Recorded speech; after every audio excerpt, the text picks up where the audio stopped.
Kaway-kaway mga fans.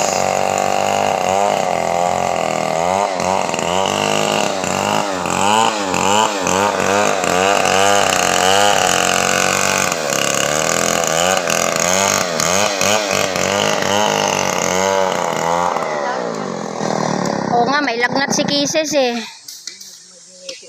Ngipin nga daw, sabi ko pakainin niya ng ano, pahawakan niya ng what do you call that? The ice candy.